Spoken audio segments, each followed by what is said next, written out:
Welcome to the Reality Revolution. I'm your host, Brian Scott. Recently, I had someone send me a link for a wonderful book called The Keys of Enoch. And I was like, oh, wow, this is fantastic whenever I get cool new information like that. And one thing I like to do is look up what they say about it on the Law of One. Over the many years, Quo has answered questions specifically about particular ways of thinking, new systems, new books, new insights, and channelings. Whenever you get super esoteric, occult information, I want to know. In fact, one of the things I would love to ask Quo or Ra would be questions like, talk to me about Neville Goddard. Talk to me about Enoch. I want to know those things. But I'm also coming to the reality that sometimes I over-obsess about this sort of minutia and details. And I found a channeling from 1993 with Quo where someone asks questions very much like I would want to ask. And I think their answers are enlightening in that we are coming into an age where we're getting greater and greater knowledge. People are sharing on the internet.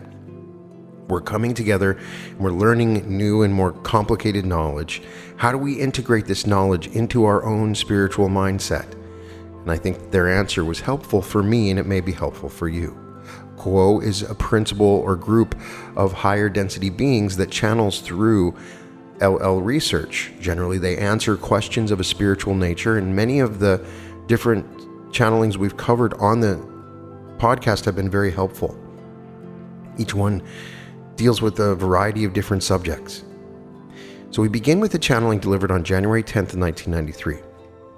The question this afternoon is from V in San Diego, and she would like to know a little bit about some books, a group, and a contact that she has been getting information from and inspiration from, and would like to know what Quo has to say as regards the nature of the information that she's been getting from Metatron, who's been working with her on an inspirational and a channeling basis, I believe. She would also like to know about a book called The Keys of Enoch, and her study of this particular book has been closely linked with her work with Metatron. She would also like to know about a book called Love Through the Doorway, written by Solera. It has to do with the date that passed in 1991, I believe January 11th. At any rate, it was a time during which a special doorway was supposedly opened into the New Age so that there would be a greater intensity and variety of spiritual awakening experiences open to people. She'd also like to know about a group called the Starborn Unlimited. This is a group that I believe concentrates on people who believe that they are from other planets and very likely other densities, what Ra calls wanderers. A group formed around that concept that shares information about those from elsewhere and the nature of their mission or work upon this planet in being those who help to lighten the vibration and aid with the birthing of the New Age upon this planet. And lastly, she'd like to know about the little book called ET 101 that is published by the Intergalactic Council Publications and written by Master Zhou, and they are supposed to be related to the Council of Nine, which has to do with the nature of entities that are from elsewhere, and those such as Quo who have offered their services in aid of growth of mind, body, spirit on this planet and during this time of transition. We would like to know what you have to say to V on these topics and other comments that you would care to make. Carla Channeling. Greetings. In the love and in the light of the one infinite Creator, we are known to you as those of the Principal Quo. It is our privilege to share your meditation and to speak with you concerning questions having to do with the correctness or authority of various entities and written volumes. We begin by saying that we do not have any authority over you. We are prone to error. Our opinions, though offered because we feel them to be worthwhile considerations, do not constitute error-free information, but rather careful opinion of one who is on the positive or service to others path.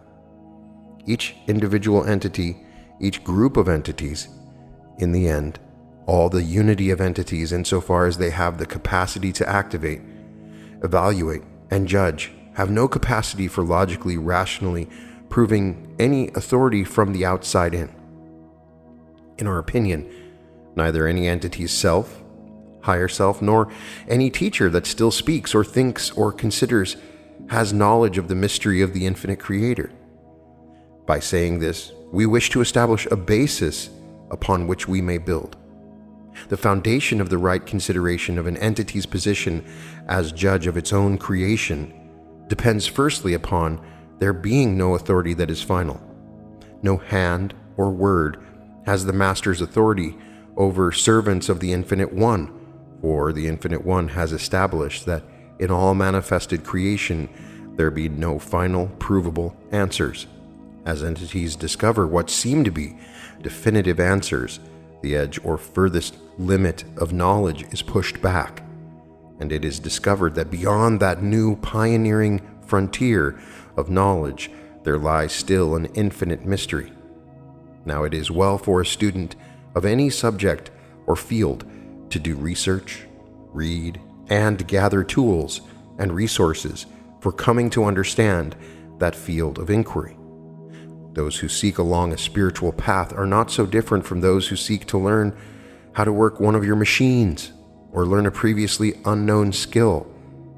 There is the studying, the processing of many facts into subjectively formed categories and organizations. And in the end, there is you with a more enlightened point of view concerning the field of inquiry which has been studied. We encourage those who hunger and are not yet filled by spiritual food to seek out experiences with entities visible or invisible, and to read that which they consider helpful. All of the information on each page of written work, each thought from a channeling source, is to be enjoyed. However, this is not to say that all is simply to be accepted, nor are we saying that if many things seem wrong about a source, there is no good in it. For even the most inaccurate contact, dealing with the most fear-driven subjects, are attempting to serve the one infinite Creator. And those who listen to or read these perhaps wrong-headed thoughts may be offered much erroneously fearful information. Still, there is at least the gathering together for reasons of spiritual inquiry. And as this energy brings entities together to seek, so no matter how faulty the group may seem, there is the effect of help from each consciousness present to each other as all form a circle of seeking. There are several ways to consider how to form one's own opinions and value them. We might suggest that when information is being evaluated, the seeker stop to reflect as to which energy center or centers are being activated by this information. For instance, information which focuses upon matters of survival is driven by the instinctual energies of the red ray, all in the reflection, naturally, from the yellow ray physical existence. We speak of inner rays here rather than densities. If information is offered concerning the moving together of some who are different from others, or simply if there is information about groupings and joining or avoiding groups, it may be seen that there are many energies of the yellow ray. And if there is information concerning this or that Messiah or special chosen entity, then it must be left to the entity itself to evaluate whether the attraction of this Savior is resonating with the red, the orange, and or the yellow ray. All of this sort of information tends not to activate or enhance the healing powers of the opened heart or green ray. It is within the more abstruse and abstract regions of theoretical considerations that the inspiration of words or thoughts might be offered which open the heart or the powers and energies of communication. And it is within the student only that the indigo ray is activated by any material whatsoever. For work to be done in consciousness, the consciousness must have its attention upon doing the work. We might take a different tack in this matter of personal discrimination.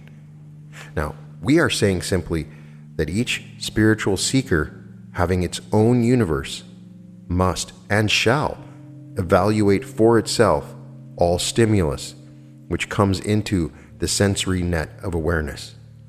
From the first impressions to the end of the most involved and recondite argument, all that is processed by a spiritual student is accurate to that student, and the only authority is that student for the infinite creator itself, while offering constant love and support, does not wish to influence the experiences of any being.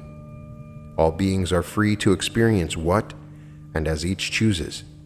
This is that which is the seeker's gift to the Infinite One. No outer authority may be considered, in our opinion, a satisfactory substitute for an individual's inwardly moved framework of opinion. So we encourage each student to think of itself as responsible in that the will of the infinite creator is that there be love. Each is love, and each experience is love. This is that which is the truth insofar as we know it. Putting this truth into manifestation is a task whose characteristic is polarity, or apparent difference. Without this, there can be no manifestation, for love experienced as love is an eternal tautology when considered as a way of knowing as opposed to the way we grasp beingness. So each of you is sovereign, the judge and jury of those things which come to each entity's attention.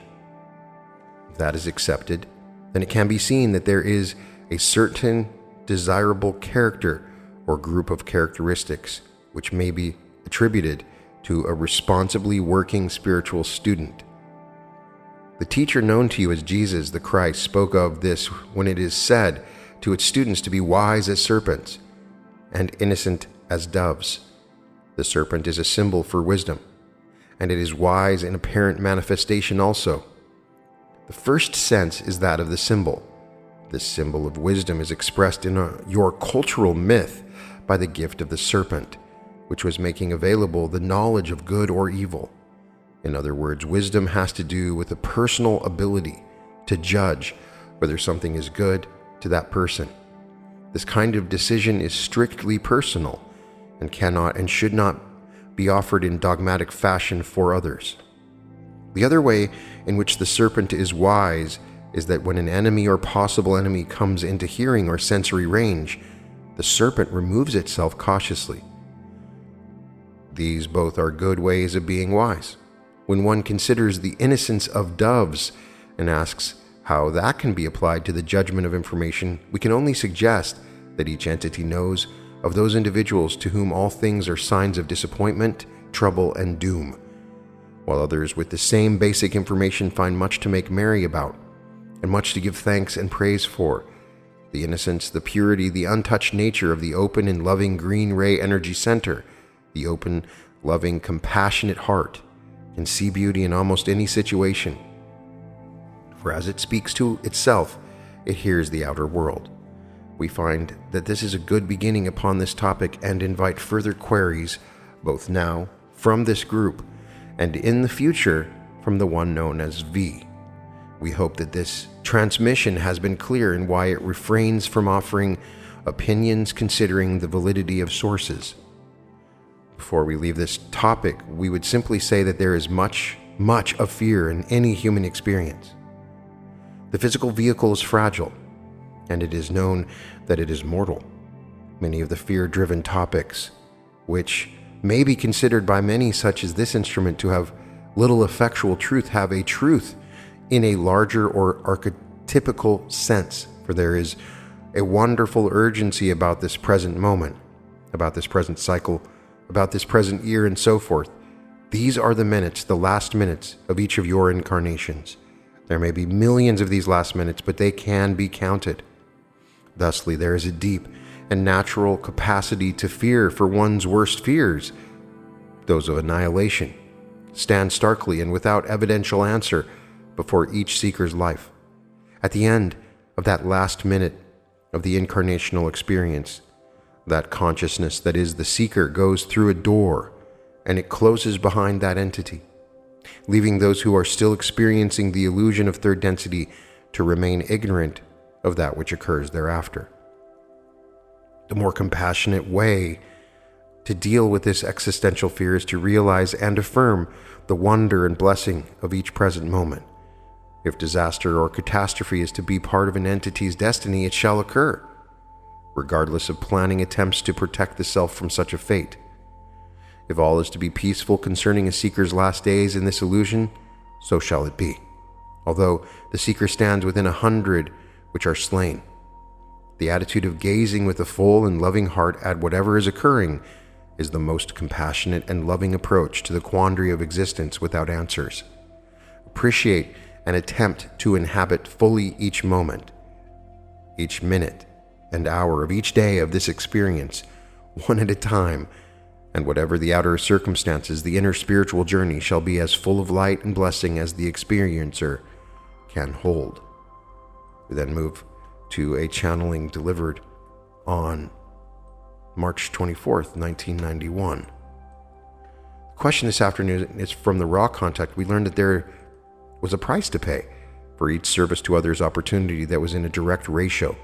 The greater the purity of the desired service, the greater was the price to pay for it. As a result, and related principle, we also learned in the Raw Contact that the use of any gadget to enhance evolution, such as meditating in a pyramid, or using biofeedback equipment to deepen the meditative state, or using marijuana to enhance the perspective, necessitated the seeker's use of the enhanced evolution for greater service to others, or the use of the gadget would become negative. This is the law of responsibility. Would you speak to the fact that both an increased desire to serve more purely and the use of gadgets to enhance our own evolution bring about a greater price that the seeker will have to pay in the quantity and quality of energy expenditures?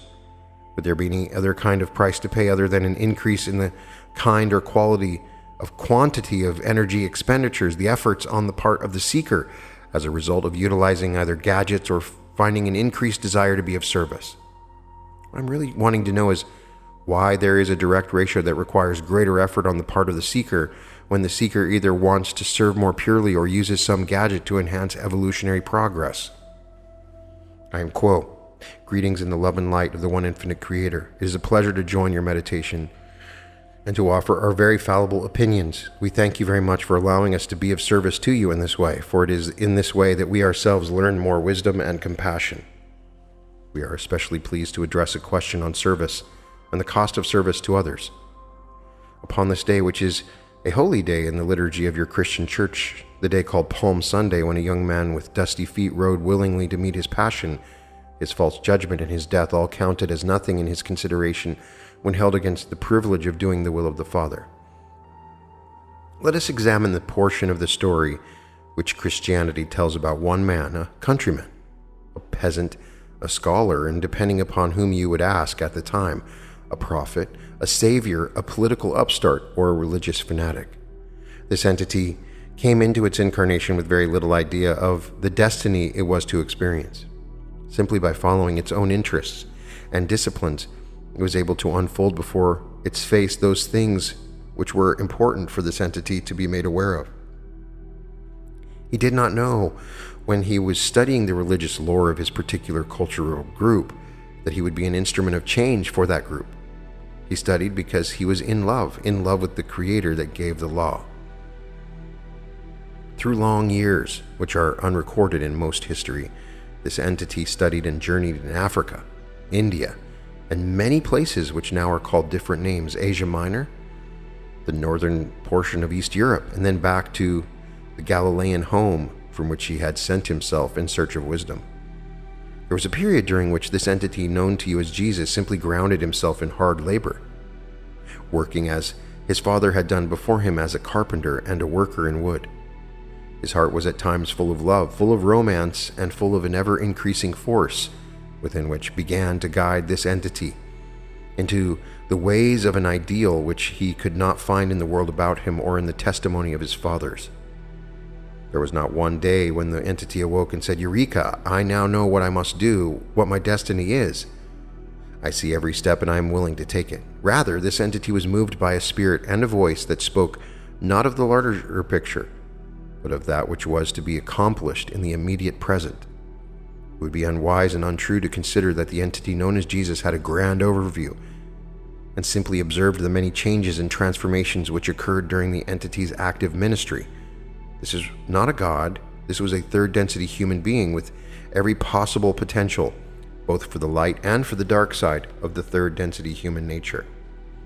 However, this entity had long lived his Lord.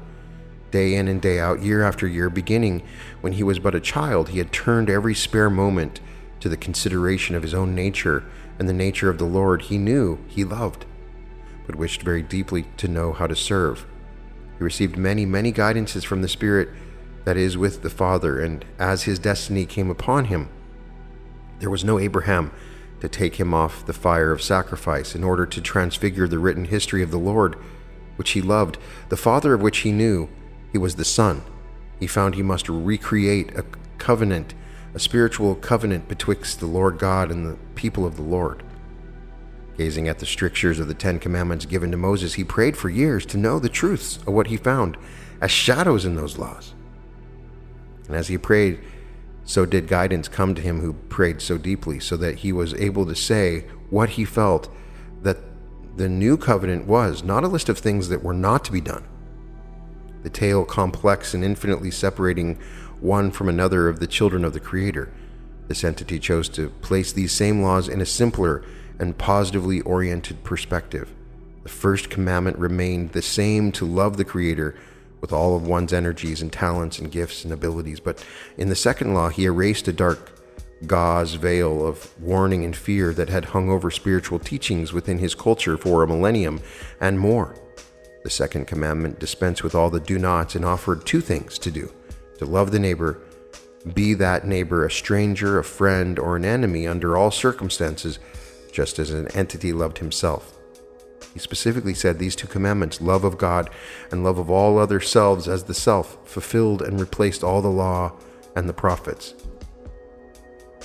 He did not deny the history of his people, but when he felt through intense years of prayer the guidance of a voice which he trusted, he made himself available to do that which the Father had sent him to do. In the name of love, truth, and life, he endured hate, lies, and death himself. It was faith alone that allowed him to say, "Though these bones be dust, yet I shall be risen from the dead, a spirit clean at last before the Lord God, clean of humanity, clean of trouble, clean of the depth of confusion that the incarnational experience inevitably offers." And he did indeed keep the promise he made in faith. In that story lies the path to eternity for many millions of your peoples. He created a life worth the telling by the purity of his desire to serve his Father, the Creator of all that there is. Now let us bring this discussion to all of third density humankind. We may see that there is a certain percentage of those who, though alive within their bodies, are dead unto their spirits. These entities, because of their lack of desire to serve either themselves or others, experience the pleasant life insofar as it may be experienced, for life is always filled with loss and private anguish. Yet a simple sunshiny day is enough for those who sleep to feel at one with all things, and the next day, if it rains and clouds and storms, they feel completely out of sorts and unhappy. Those who sleep blow with the wind and do not desire a path. We speak to those who do desire to serve with excellence and purity. Gaze upon your desire. Do you burn? Do you hope? Do you desire more than anything within the illusion the opportunity to serve the one infinite Creator? There are many whose desire is simply to be with the Infinite One. These are not lives which make great stories, although the light of those very lives is very strong. There are others to whom we speak who desire not only to experience oneness with the Father, but who wish to follow that second request of the one known as Jesus, to love other selves as the self is loved by the self. Now you have asked why those who you desire most keenly to serve only experience difficult incarnations, and why those who use gadgets such as pyramids and crystals and magical rituals also run into a good deal of difficulty in the life experience as perceived subjectively. Let us take the case of those who are using gadgets, such as drugs or shapes or methods of focusing concentration, in order to aid their service to others, for their difficulties arise from a different level than others. Those who are willing to use a crutch in order to vault themselves upward into the light, whether the crutch be drugs or magical rituals or whatever other occult science may be used as a gadget, have literally pulled themselves to a place for which they have not worked and for which they well may not be ready. Whether or not they are ready to experience the wisdom and light, the love and compassion of intercourse with the deity, they must reckon with the falseness of their position in the light. Drugs wear off. The magical personality may crumble between the grocery store and the gas station. Occult wisdom may leave one without resources when something occurs that is completely against that particular dogmatic method of perceiving the archetypical mind. And alone at last with itself, this entity who has no crutch now finds itself committed to dispensing actions and words and the very beingness of itself in a way congruent with what it has learned. The crutch is gone, but the entity is responsible for the light that the crutch has gained. Thus it may be seen that those who by any means other than natural move themselves to transformation must needs be responsible for that which has been gained long after the crutch has been thrown away. The more effective the use of the crutch has been to an entity, the greater will be the disparity between that entity's awareness of the truth and that entity's ability to show it forth in the life experience.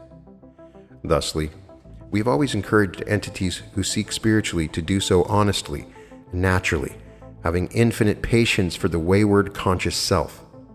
It is in fact a breach of the love of self to use any crutch whatsoever to gain knowledge of the Most High, for it is an action of one who does not love or trust the self as much as it loves and trusts other selves. It finds itself quite unworthy and must needs use this crutch to gain access to spiritual awareness. Entities, therefore, that have experienced difficulty because of using a crutch of any kind that alters the consciousness of the self will find themselves in a difficult position, for they have attempted to serve others before they have learned to love themselves and therefore to love others without stint. Now, for those entities about which this question was asked, the path is honestly walked.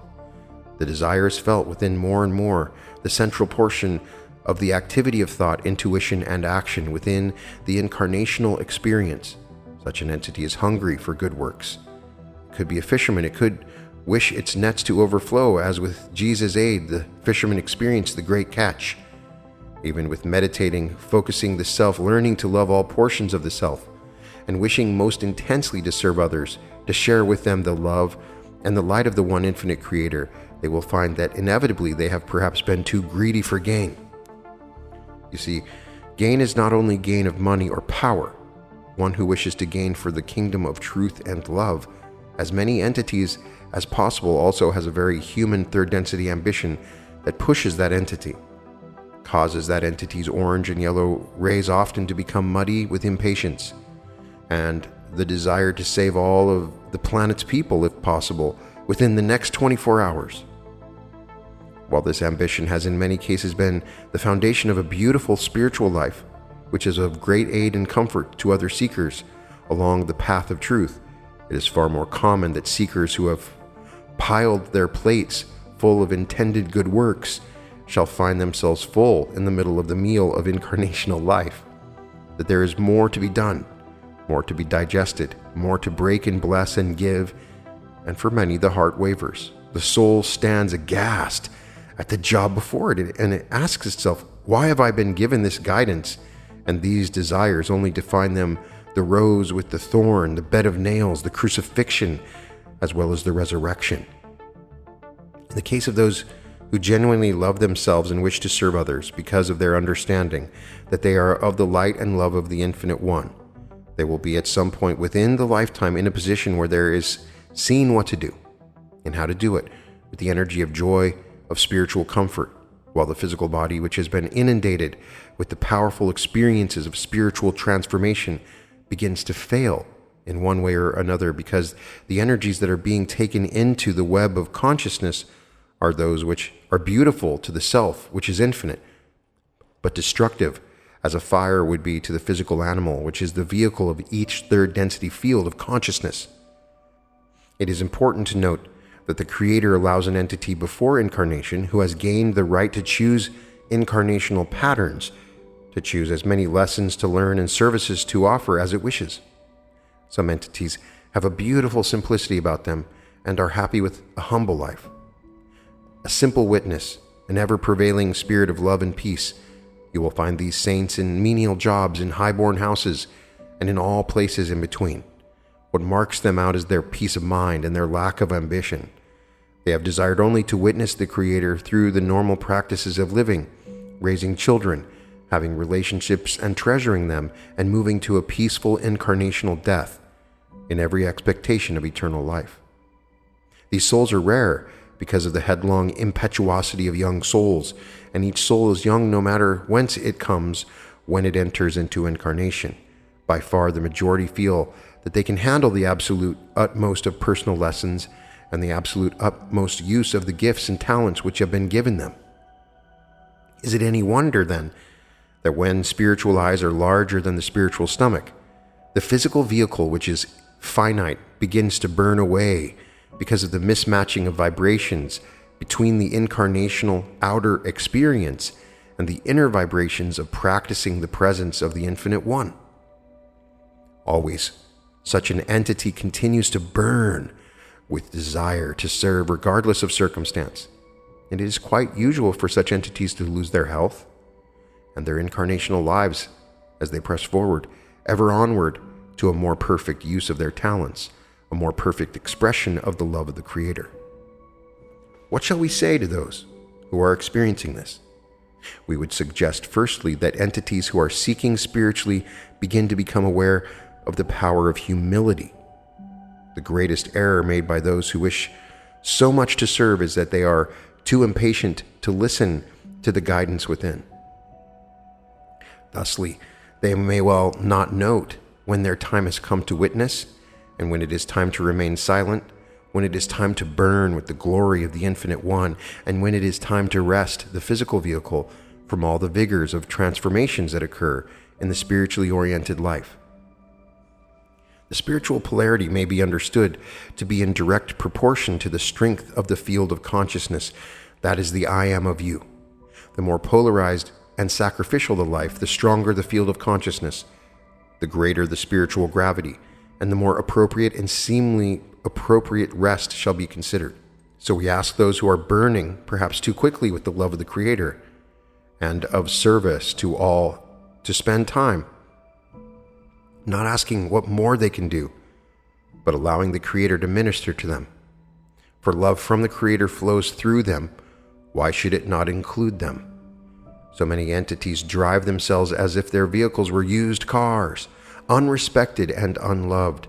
Consult the physical vehicle, all of you who seek. And when the physical vehicle, with its emotions, its thoughts, its fears, and its plans, are crying out for rest, know that the one infinite Creator is guiding you to pay attention to that need to rest. For is not the primary service of those who love simply to be love? Is there not great virtue in resting in the tabernacle of the Most High, in walking through second-density woodlands, exulting in the sheer majesty of the Creator? Would you not give even your worst enemy a rest when he is tired? Yet how you drive yourselves, those who seek to accelerate the pace of their spiritual evolution, and how unnecessary it is for you to drive yourself. Those who have caught fire from the love of the one infinite Creator will do their utmost, and cannot be accused of laziness because the physical vehicle must rest. We suggest that respect and love and compassion are not those gifts that you give only to others, but primarily and firstly to the self, for you must honor your physical vehicle. If you've piled your plate too high and feel quite unaccomplished because you've not been able to do everything you intended, cannot the spirit within you see that if you attempt your utmost when you are strong, that you may also attempt a quiet love that knows no surrender and needs no ambition while you are still? If you wish others to receive heavenly food, shall you deny yourself that perfect rest, that gentle light, that fullness of being? We ask those who have begun to burn out upon the spiritual path to quench that fire with the gentle water that slakes the spiritual thirst forever. Imagine the self standing beneath a waterfall of heavenly rain. Rain that renews, refreshes, that honors and respects all that it touches, that connects the heavy chemical body back in appropriate working order to the desires of the field of consciousness that you are. In other words, there is no spiritual law which says that you must at all times and under all circumstances do one particular thing in service to others. How narrow would be the capabilities of the Spirit of the living I Am if this were so. It is indeed not so. So we ask spiritual students to reckon honestly with their own spiritual ambitions. Ask yourself, how do you wish to serve? How do you wish to learn? And how deep and full of grace is the consciousness that is doing these things? It is easy to reckon with the first two questions. Reckoning with the third tends to be seen upon the part of spiritual seekers as a way of admitting weakness, inadequacy, or failure. My brothers and sisters, you have given yourself a lifetime. You see before you the present moment. If you see in that moment a high ambition and ideas upon how to serve and what gifts to use, which are bouncing forth from you before any consultation with the Spirit within, then it is that you must have compassion on yourself and love yourself by letting ambition and service go for the moment. For to serve and to hope to serve are steps which are taken after reckoning with the self. Have compassion on the clay that carries you. Have compassion on the soul, which was not reckoning with the limitations of incarnation, who asked far too much. Know that there is not the one test given to all, the one body of service, of knowledge that must be known by all. Know instead that insofar as you have trusted and have faith in yourself and hoarded yourself as a miser would, so that each gift and talent may be offered as directed by the Spirit, so the seeker has learned to use more and more clear, lucid polarity, not asking that self be negated, but asking that the self be used to its utmost capacity. If you can rest in the peace of stopping when you are tired and starting when you are inspired, you shall be at all times learning as much as you can, transforming your field of awareness in positive ways to the utmost and honoring the Creator of all. If there seems to be something that you wish to do that cannot be done, avoid frustration and judgment, and instead speak to yourself, this body that has carried you, in words of love and comfort and divine peace. In this way, your sacrifices shall be those guided by the Spirit of infinite wisdom, and you will know when your time is upon you, and when it is far better to rest and recoup your strength for the ideals and ordeals to come. We would not in any way suggest that there is a way in which a spiritual life can be lived with particular ease. It is an increasing difficulty to change and change again in the pursuit of positive polarity. The vibrational mismatch begins to take its toll upon the physical vehicle. Entities whom you love may no longer love you, and almost certainly will not understand you. And as you gaze upon your gifts, you know that the stewardship of them is a great responsibility, ever greater as the gifts and talents are perceived as greater. And so the spiritual seeker strives, struggles, loves, breaks itself, and dies to the world, entering larger life as a warrior of peace and love in a field of consciousness much transformed by the rigors of manifestation. May all who seek and all who wish to minister to others ask first of the Creator, "What is thy will for me?" This simple meditation will create a wealth of rest. We are sorry that we have talked over long, but felt that it was necessary to use as much time to express the complexity of the question in some way which seemed to us to focus on helpful answers. As always, we ask that you be aware that these are opinions and to be taken as such. We would now close this working through the one known as Jim, I Am Quo, and leave this instrument with thanks in love and light. Did you wish to speak on this topic at another time? I'm Quo. We feel that we have addressed this query as it was presented to us in sufficient detail at this time, and we would reserve any further response to those further queries which you may have for us that would seek to refine your understanding. Not for me. I am Quo. Therefore, if we have exhausted the queries, we shall extend again to each of you our extreme gratitude of the opportunity to join you in your meditation and to offer those words of information and inspiration which you may find useful in your journey of seeking. We cannot thank you enough for this great service you offer to us. We hope that we have offered to you that which gladdens your hearts as ours are gladdened by your invitation. At this time, we shall take our leave of this instrument and this group, leaving each, as always, in the love and in the light of the one glorious infinite creator, we are known to you as those of Quo. Adonai, my friends, Adonai. Now, I chose these particular channelings because in many ways they felt like they were speaking to me directly. These channelings are talking to me. I am constantly deluged with amazing knowledge and information, occult teachings, mystery school teachings, channelings. There's some amazing stuff that is out there on everything that you can think of: angels, dimensions, extraterrestrials, galactic organizations, groupings, histories. I am fascinated by all of it.